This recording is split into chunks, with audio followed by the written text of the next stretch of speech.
Yo, what is up, everybody? It is Bro Gets Rich, and today I'm going to take you through my Robinhood portfolio, which is geared towards passive income that yielded me $226.84 in the month of June.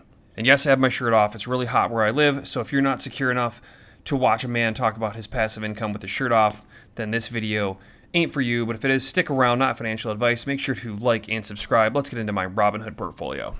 All right, so this is the portfolio at the time of taking this video, about $33,000. I have about $3,000 in buying power. I do have Robinhood Gold activated, but all they're trying to do right now, if you're on Robinhood and you have Gold, is get you to get this credit card they just launched. So the Gold icon is basically a credit card application right now, but the credit card does look pretty sick. If anybody has it, down in the comments, let me know. It looks dope, 3% cash back on every purchase, so maybe I'll get one sometime. Robinhood definitely doing some cool stuff. If you've been following me or paying attention to any of my last videos, so my buying power has gone down because I am selling a house right now, and I've needed to make a lot of repairs on it, and so I hold and will be holding hopefully a lot more cash actually in the few coming months in this portfolio as soon as I liquidate this house and get it sold. But it's an older house, and I'm getting ready to sell, and it's kind of been eating some of my cash up, which is pretty damn annoying, but I will recoup all of it and more, closing in hopefully like 24 days, so wish me luck. Okay, so this is my Robinhood portfolio. A lot of dividend stocks. It's not all dividend stocks. There's definitely some growth in there. My two kind of growth plays in this one, and they are two of my, actually, if you look at this, my two largest positions in the portfolio, and that's SPY, so S&P 500, pretty safe. And then I'm a big Bitcoin guy, so I've been stacking some Bitcoin in this account in the form of IBIT. So I kind of do have some growth vehicles in here. SPY as, both long-term holds, right?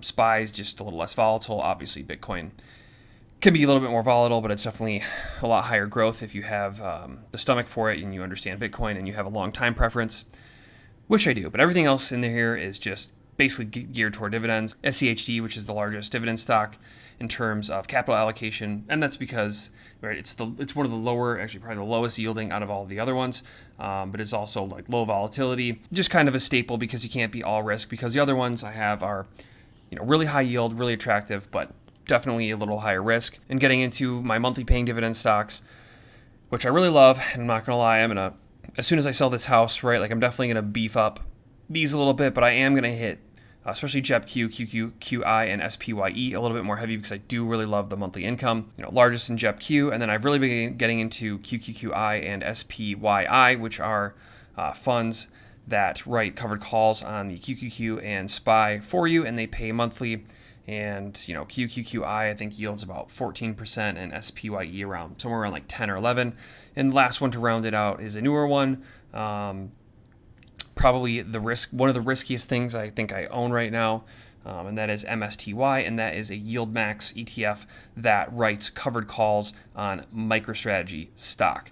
The yield is crazy, as I'll get to, because I'm going to give you my dividend breakdown on what all these stocks paid me or in the month of June. But this one's definitely, I'm not sure what I'm going to do with it long term. We'll just kind of have to see how much it appreciates along with MicroStrategy stock, and I might ditch it at some point, depending on how the crypto bear market is looking. But let's get into my payments here. So we have June 2025. As you can see, ever since I kind of stopped writing my own covered calls and just realized that I'm just going to buy the ETFs instead and focus on, my SPY, my Bitcoin, and then my covered call ETFs. You can see my income climbing the last few months, so 79.82, 154, and now we're up to 226.84. So I actually got paid my quarterly dividend from SCHD, which was 53.09, up from March's dividend of 44.23. JEPI, which I ditched and bought more MSTY because I'm a Bitcoin guy and I'm a Sailor fan, and it is risky, right, but it's one of my smaller positions. It's a very small position in the grand scheme of things, and I'm passionate about Bitcoin and I'm passionate about MicroStrategy, so it's fun for me. Anyway, they paid me $7.05. I got $31.98 in Robinhood Gold payments from interest on cash that I held. JEPQ, so you can see I've been building this JEPQ position up. In January, my dividend was $5.39, $8.99, then $12.37. April, it was $17.97. May, it was $29.25, and in June, it was $37.23, just from adding a little bit of new capital and reinvesting dividends. So you can see, where this is going. My goal is to be making around $100 a month by the end of the year in JEPQ, and I think that's very reasonable. QQQI, another one that I really like and I have been allocating to. So you can see when I first started the position, My first payment was $2.96, then $9.69, 2012, and in June it was $26.94. So up and to the right, that is what we like to see. And then MSTY, as I talked about, this is a monster yielder. I can't remember what I did with the dividends previously. I think I'm just using them to buy more IBIT, so more Bitcoin. But I made $49.74 in May, and then I made $61.82 in June. So pretty beefy yield. Can it be kept up? I mean, as long as MicroStrategy stays volatile and heavily traded, yeah, I mean, sure. As long as they don't blow it, right? As long as they don't mismanage the fund or whatever. But MicroStrategy will be volatile for a long time, so it should be a problem there. And then SPYI, that is the same as this NEOS QQQI. This is a newer position. Haven't built a lot of capital in it. I'm anxious to see my July dividend because it should be considerably larger, but I had 153 and then went to 873. And so those are all my payments for the month of June, and that yielded me 226.84. And so I haven't really been putting any new capital into this account. Basically what I've been doing is every day buying $25 of SPY. Still been buying Bitcoin almost every day, although we are like pretty close to all-time highs. So I'm kind of starting to like chill out on it a little bit. Still buying maybe a couple times a week, maybe $50 or something like that.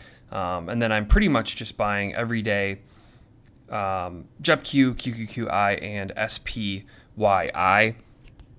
I'm going to continue to, once I sell this house, once I free up some capital, stop having to pay all these real estate repairs, I'm going to inject, probably some lump sum capital in here, getting interest in Robinhood Gold. And I'm just going to keep, like I said, deploying money daily into SPY, probably pick up a little bit more SCHD, and then really focus on these monthly dividend paying stocks. MSTY, we'll have to see, like Bitcoin's in the middle of a bull run. If MicroStrategy stock doubles from here or whatever, and MSTY follows it up in any capacity, which it could make a climb up with the stock price, I'm probably going to just exit the position and just wait until we get some gnarly corrections in the Bitcoin market because, in my opinion, not financial advice, like if MicroStrategy starts to dump, and if you look at the charts on like all these yield max ETFs, right, and they're really new, so they kind of just like had to find their footing and kind of like find their value, but they're all of like declined since they IPO'd, which is like normal, in my opinion. But with MSTY, like if Bitcoin goes into any sort of like a prolonged bear market and MicroStrategy stock dumps, like this thing is going to just eat. It could eat, and we don't even know, it could eat some serious shit. And I don't want to hold it on the way down. If, we get a big nasty dip in it, and I have the cash that I use to exit it, like, yeah, maybe I'll like average back in at a certain point if the yield stays up, because I do like it as an income vehicle. But yep, that is where I'm at, just chilling, trying to get by the end of the year $100 a month in at least $100 a month, or probably over, like I said, especially once I sell this house and get a bunch more capital in JEPQ, SPYI, and QQQI. Really looking forward to making more monthly income, and then long-term holding this IBIT and this SPY for long-term capital growth. But this Robinhood portfolio is a lot of fun. Really kind of kicking myself in the ass because I had a bunch of cash at one point, not a bunch, but like for me a bunch. And I was looking actually at Hood stock in the 30s when we had that really nasty tech dip, 6 months ago or whenever it was. And that bad boy's like tripled since then. And I've really been passionate about Robinhood for a long time. Love their product. Kind of missed the boat on that one, but you can't catch them all. So anyway, I am Bro Gets Rich. Like I said, not financial advice. Make sure to like and subscribe. I'll catch you next time. Peace out.